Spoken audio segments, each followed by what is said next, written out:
কিভাবে দেখছেন অ্যাক্সিডেন্টটা হলো কিভাবে? Hi shit man. ভাই গাড়িটা উঠান, ভাই গাড়িটা উঠান, নাহলে যাতায়াতের সমস্যা হইব। গাড়িটা উঠান,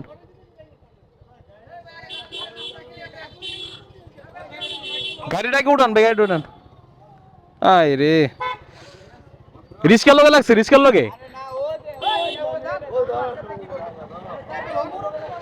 দেখছেন। এভাবে আসলে এই যে যাতায়াত করতে গিয়ে কি অবস্থা আল্লাহ। ভাই বড় ধরনের কিছু হয় নাই তো? এ হাত তো কাঁপতাছে আমি আপনার।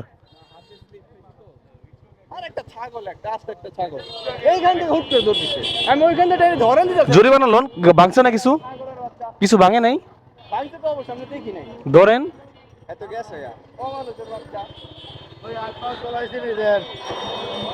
ওই যে না, আরে গাড়ি, হ্যাঁ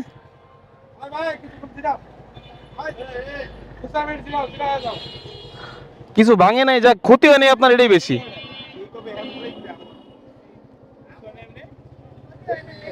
আল্লাহ আল্লাহ আল্লাহ আল্লাহ। যাক, এখানে আর দেখে লাভ নাই। ওনার যে আসলে ক্ষতি হয় নাই এটাই আসলে বেশি। ওনার যে ক্ষতি হয় নাই আসলে এটাই বেশি। এটা মুরব্বি আসলে ওনার বাইকের সামনে দিয়ে চলে গেছিল, দিন আপনার অ্যাক্সিডেন্টটা হয়েছে আর কি। আসলে মানুষ আসলে একটু পারাবার যে হয়, যে আসলে কি চোখ চোখ যে কোন জায়গায় রেখে যে সে পারাবার তার ঠিক নাই কোনো আর কি। যাই হোক, তার যে কোনো বড় ধরনের ক্ষতি হয় না এটাই বেশি। আল্লাহ সবাইকে সুস্থ দান করুক।